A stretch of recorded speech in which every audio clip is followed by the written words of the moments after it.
Well, hello, everyone. My name is David Chinery. I work for Cornell Cooperative Extension of Rensselaer County. And here I am once again bringing you another gardening update. This one is for the week ending June 5th, 2020, which is a Friday. And here I've got a picture of my famous and fabulous soil knife, which of course is really something that's coming in handy these days because we're doing a lot of weeding. As we move from spring into summer, the weeds are really going to town out there, and we are having to keep ahead of them. So later on, or I should say our next webinar, coming up next Wednesday, June 10th, is going to be about weeds, and I'll tell you a little bit more about that at the end of this little program here. So let's get started and talk about what's happening with gardens. Wow, it's still really very dry out and still very warm out. And I have these same pictures I have from last week. I'm cheating a little bit, but it still applies. It feels like summer out there. It feels more like July to me with a droughty kind of condition. And things are really kind of crisping up here as far as lawns go, trees and shrubs. Starting to see some wilting, and we really need to start thinking about doing some watering. And one of the things I like to do when I have a Thursday in the summertime and it's dry out is I go on my web browser and check out the drought monitor. If you just type in drought monitor, you'll probably get there, or you could type in Northeast drought monitor, and it will take you to a page that looks something like this. This is a program run by USDA and a lot of cooperators, and it's on a national scale. And here we have a picture of the Northeast from West Virginia to the great state of Maine, and they're showing us where the drought conditions might be. And you can see, if you look carefully, that the Capital District is not under any kind of a drought warning right now, but we do have some areas in the farther part of New York State, Maine, Massachusetts, and New Hampshire that are abnormally dry.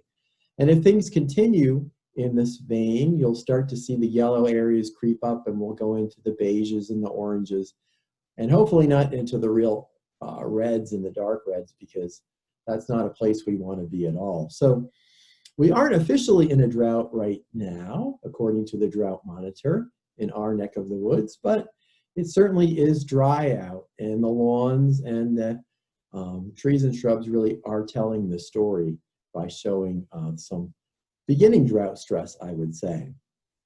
Now, the drought monitor has lots of information, lots of maps, charts, tables, fun things if you're kind of a geek about science and weather, like I am to some degree, I guess. And here's a map of the entire USA showing the areas of drought. And as we might not be surprised, because we hear about it on the news quite a bit, there's areas out west, California, Oregon, Washington, and the Intermountain states, Colorado, places like that, that are very droughty. So those are normally drier climates, and they're especially dry. So we don't have anything quite to that degree, but we are seeing very dry conditions. So other things I've been seeing related to this would be some spruce trees being planted. Here I was out on my bike ride on Tuesday night, and I came across these spruce trees being planted in a new landscape, and they've got water bagels. That's what I'm going to call them today. They're sort of pillow-like structures that can be filled with water. 2.5 gallons of water will be released over about 5 hours here. And this is a really great technique because we're not standing with a hose pouring water on these new trees, but this water is going to seep in gradually, gently, filter down to that root system, and that's what these trees really need. So if you're planting any kind of plant right now, really be cognizant of giving it an inch or an inch and a half of water each week, because we are not getting any rain. And hopefully that is going to change, although the forecast really is for dry conditions. Maybe some thunderstorms this Friday, Saturday, but I'm not too hopeful, quite honestly. And even if you planted a tree or a shrub or a perennial or something like that last year, or even 2018, you may go back and think about trying to water that a little bit now, even this year, because those plants take a long time to reestablish. What else is happening? Well, Last week I talked about dahlias, and I got some new dahlias last week and planted those. And I wanted to give you a dahlia update. Here is Einstein. I think I showed him last week, and he's shooting up almost by the day and really getting into the groove of growing. And I dug up a picture of Einstein's flower from last year. There it is in all its huge magenta glory. And hopefully we'll be seeing that Einstein flowering maybe August, probably September, because these plants do take a long time. I didn't get an especially early start like some other super dahlia growers do, but I do have my new ones planted in my raised bed here, and all 16 I think are doing well, and some of the new ones are even starting to sprout up. So that's very exciting and encouraging to see the dahlias coming along. I did go on a field trip this past weekend to a place called Cherry Valley Lilacs. It's a specialty nursery in the village of Cherry Valley. If you take Route 20 out west from the Capital District, drive far enough, you'll get to Cherry Valley in lovely Otsego County, not too far from Cooperstown. And this nursery can be visited by appointment only right now. They have a wide variety of lilacs for sale.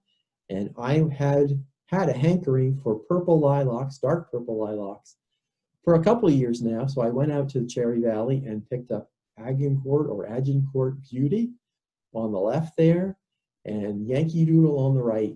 And the plants are small, but they are going to grow because lilacs do very well in this part of the world. They're easy to grow, tough plants. And those flowers didn't come off of my new plants here, but I stole those pictures off the internet, and that's what I'm hopefully going to be seeing in a couple of years. So dark purple lilacs, hopefully, for the future. Now, normally you can visit the nursery and take a stroll through their several acres of lilac plants. I didn't have that much time to spend there because of the scheduling and the visits structure they're having to cope with the pandemic. But I did get a few minutes to run through the lilac field, literally, take a bunch of pictures, which I wanted to show you, because lilacs come in all sorts of shades of lilac, lavender, dark purple, pinks, whites, and there's even a champagne or pale yellow lilac. And lilacs are great because they're tough.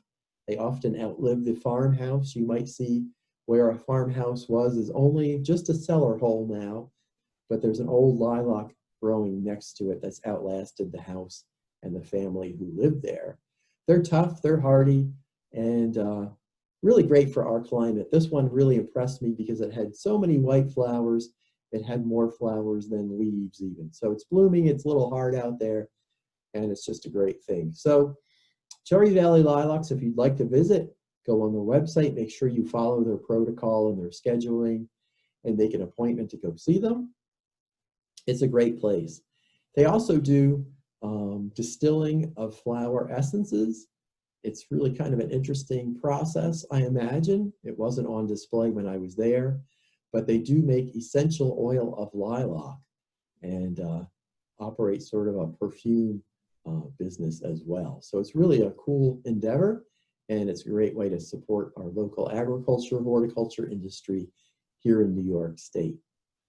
Okay, we also have a few problems out there, and one of our master gardeners, Doug Pratt, who is an incredibly good vegetable grower, showed us pictures of the asparagus beetle. Now, asparagus beetle is one of those that if you have asparagus, you're probably going to get asparagus beetle. They're very prolific little creatures. You can see here, they're kind of cute, orange, black, and white dots on this common asparagus beetle. There's also a spotted asparagus beetle as well, which looks a little different, but they both do the same damage. When the spears are coming out of the ground, they start to eat the spear itself, destroying the cells, making the spear disformed or twisted. And then when the ferny foliage comes out, they'll eat the leaves as well.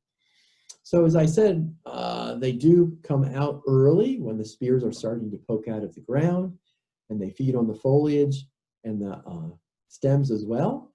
I have a picture that I stole from Minnesota here of the larva. You can see they have a black head and sort of a greenish tan body. They also will do a lot of the feeding as well. And Doug supplied us with a photograph of these eggs here. So once you get to know what the asparagus beetle looks like in all of its life forms, it's pretty easy to identify. Now it is one of those that really has to be managed because the plants do become weak.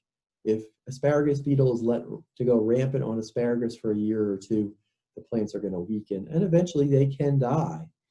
So go out in the afternoons, look for these guys, and if you find them, pick them off, drop them in soapy water. If you must, and you might have to, I would think, you need to spray with a kaolin clay, a spinosad, a pyrethrin.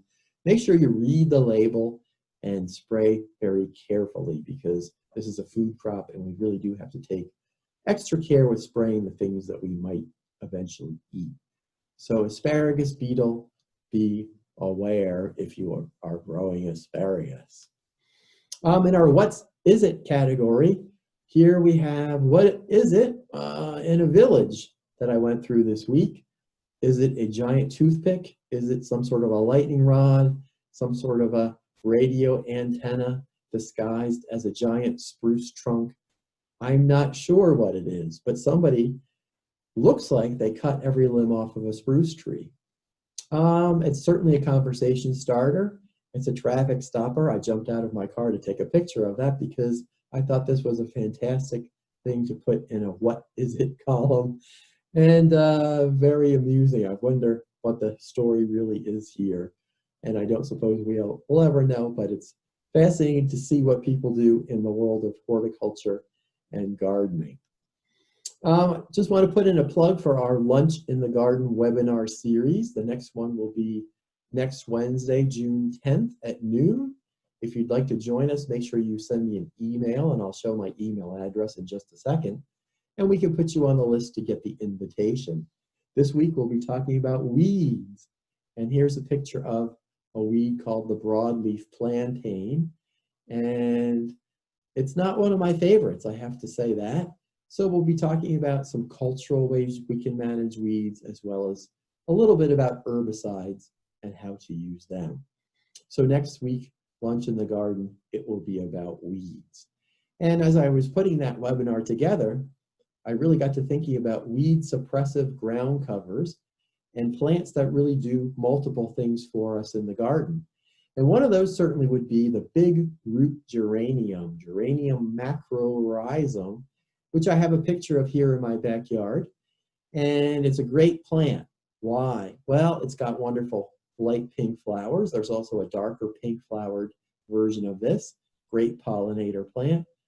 Tough as nails, drought tolerant, cold tolerant, doesn't need a lot of care, just comes up and grows, spreads slightly, not aggressively, and it does suppress weeds. Weeds never really grow through this, and it's a wonderful thing to have in your garden. So big root geranium, it's a winner all around.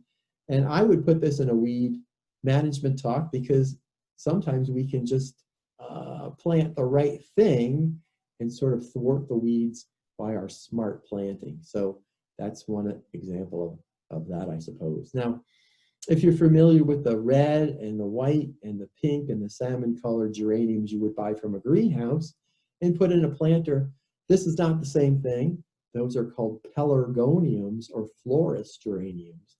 This one is a perennial hardy geranium. So there you have that. So wrapping up here, find us on Facebook. We are at Cornell Cooperative Extension of Rensselaer County Facebook page. If you go into YouTube to visit our stored up webinars and our gardening update selection there, you can type in Cornell Cooperative Extension of Rensselaer County and get to our YouTube channel. We also have, of course, our website, ccerensselaer.org, of course. And if you have any questions, my email is dhc3@cornell.edu, or you can always call our office at 518-272-4210 and give us a ring or a phone, an email if you'd like to participate in any of those things. Happy gardening.